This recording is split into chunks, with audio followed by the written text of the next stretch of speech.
Mga katiwala, ako po si Bishop Roderick Pabilio, kaisa po ninyo sa pagiging katiwala ng buhay, ng kalusugan, ng simbahan, ng pananampalataya, ng kalikasan, at ng ating mga kayamanan. Samahan po ninyo ako sa lakbay nilay dito sa Less is More.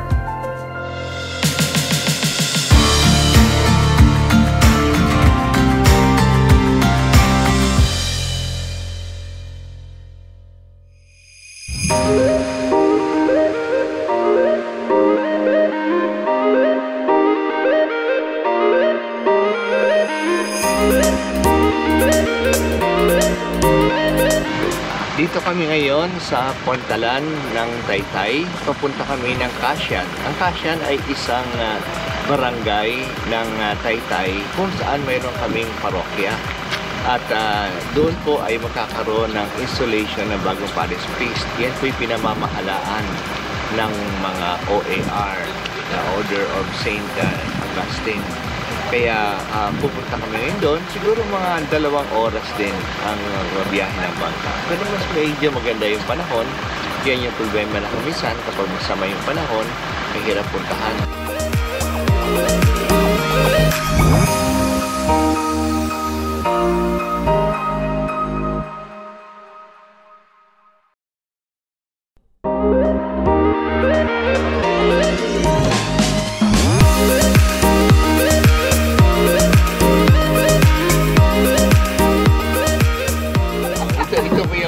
Namin, no, napupunta sa Kasyan. So, pakilala ka, Marlene. Magandang umaga po sa inyong lahat. Ako po si Marlene Nagmis, kasama ko po si Bishop, si Father Philip. Pupunta po kami ng Barangay Kasyan, Taytay, Palawan. Magkakaroon po ng installation doon. Mabuhay! Sama rin po si Ate Rose. Palaging kasama namin si Ate Rose.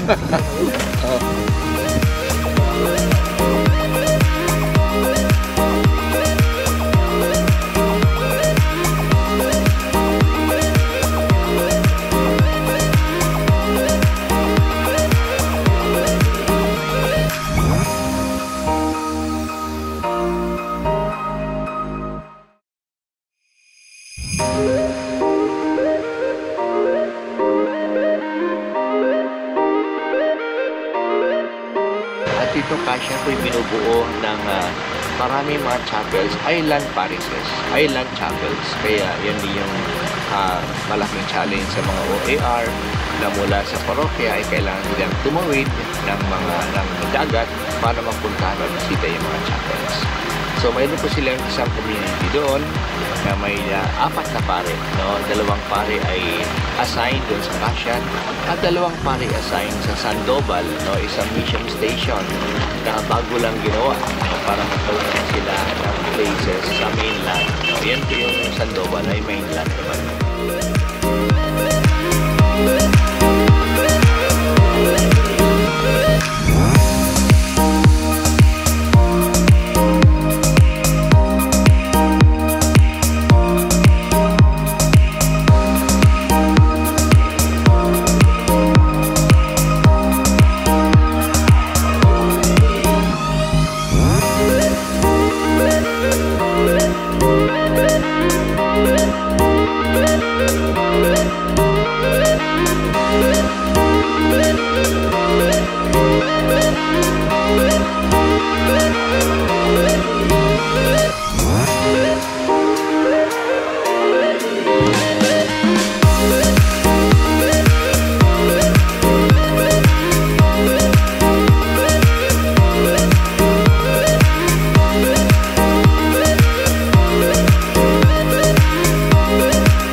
ngayon sa barangay ng Kasyan.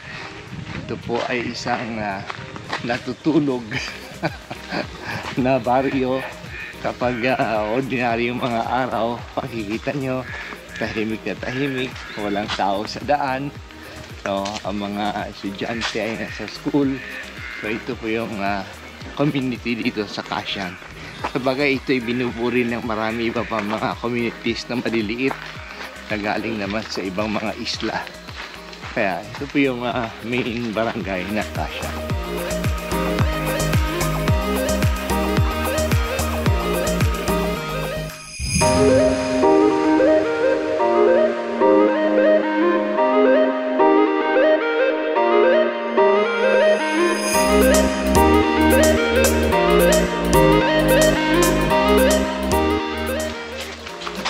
Hello, good morning. Good morning. Good morning, Father. Good morning. Good morning. Welcome po, welcome. Thank you.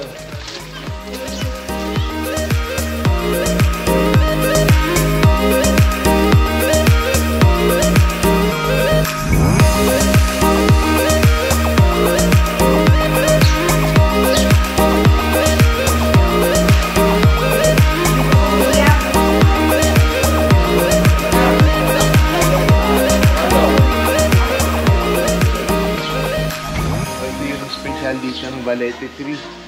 Tulagyan ng daming santo, parang hindi matakot yung mga tao. Parang takot pa rin sila siya. Takot pa rin sila.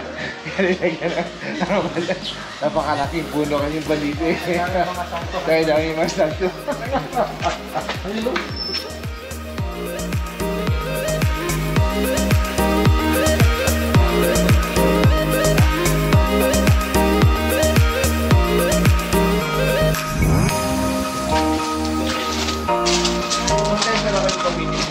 Opo.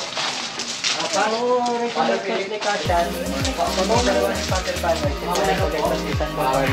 Si Father Luis at si Father Ricky. So, for one community lang kayo. Recollectors ni Kasyan. Tayo rin. Nagagyan na lugar ito.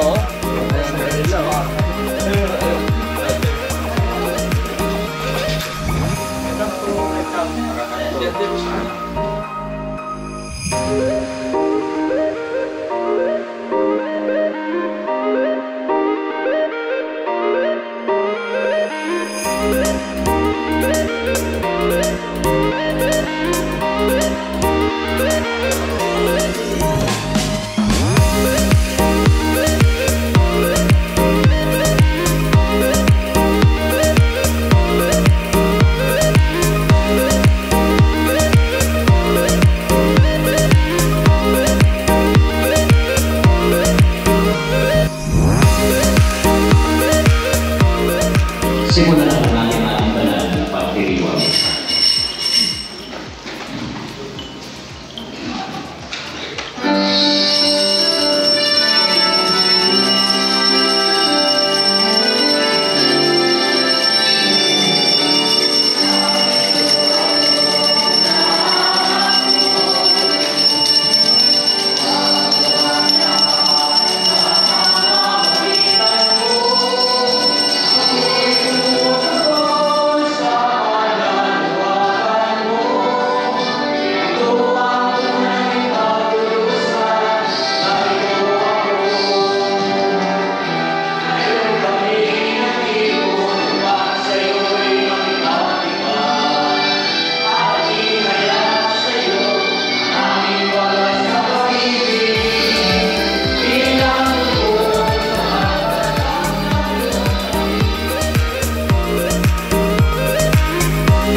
Ako po'y nagpapasalamat sa inyo na kahit na ngayon ay isang simpleng araw, Huwebes, may pasok ang mga estudyante, ang mga school, ang mga opisina, at kayo po ay galing pa sa iba't ibang mga isla, kayo po'y nagsikap na pumunta sa pagdiriwang natin ito. Maraming salamat po sa inyong pagpapahalaga sa pagtatalaga ng inyong bagong parish priest na si Father Virgil.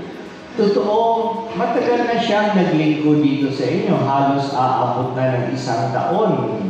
Pero ngayon ay binibigyan po siya ng katungkulan. Katungkulan na maging bagong parish priest ninyo. Kasi yung dating unang parish priest ninyo, si Father Luis, siya po ay malilipat na ngayon. Mas papabigyan ng diin ng kanyang trabaho doon sa Sandoval. Siyempre, isang community pa rin sila. Itong dalawang komunidad sa Sandoval at dito sa Casian. Pero ang pastorally sa pagtrabaho, mayroon na po silang mga kanya-kanyang mga gawain.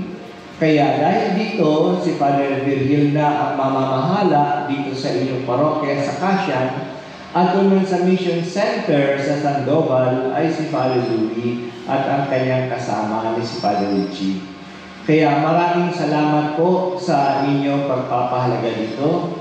Ako'y nagpapasalamat din sa OAR communities na palagi po silang nag-i-expand sa kanilang presensya, sa kanilang trabaho dito. Ngayon ay hindi na lang nila hinahawakan itong parokya ng Casian, pero pati yung mga mission station natin sa Sandoval, ng mga chapel na kasama ron, ay nahahawakan na rin nila. Maraming salamat sa kanila. At alam po natin, kailangan natin na mas maraming manggagawa dito po sa ubasan ng Panginoon kasi marami ang trabaho. Mahirap abutin yung mga tao, malalayong isla, malalayong lugar. Kaya kailangan natin na mas maraming tao upang makabot sila at kapaglingkuran. So yan pong dahan-dahan expansion ng OAR ay nakakatulong po sa Vikaryato. And very much appreciated ang kanilang mga ginagawa. So, dito po, dahil sa may bago kayong parish priest, kilalanin natin siya at makiisa tayo sa kanyang paglilingkod sa atin. Alam po natin, bawat pari ay may kanya-kanyang katangian, may kanya-kanyang galing, may kanya-kanyang kahiyaan. Kaya ang paglilingkod sa simbahan ay hindi lang paglilingkod ng pari. Kasama po tayo. Kasi tayo ay partners, participant. Yan po yung sinasabi ng Synodal Church. Tayo sama-sama sa ating paglilingkod.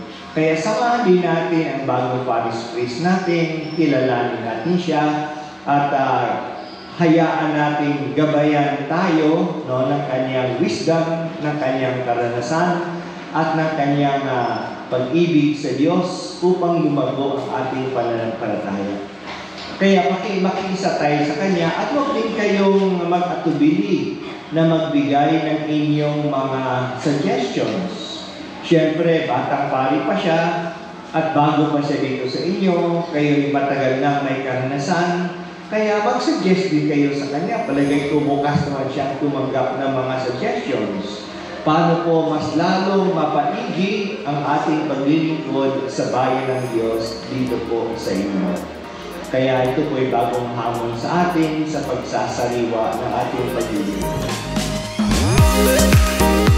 Handa ang iyong kalooban na kaahig ng iyong sarili araw-araw kay Kristo, ang dakilang pari, na naghahanap ng handog ng kanyang sarili papundangan sa ating lahat bilang isang ganap na hain ng Diyos Ama. At talaga bang ilalaan mo ang iyong sarili sa Diyos ay kailigtas na mga kaluluwa? Opo.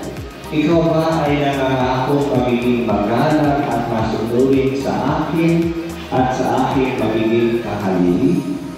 Opo, nangangako ako. Ngayon, bigyan katuparan ng mabuting ang mabuting gawain pinasimulan ng Diyos.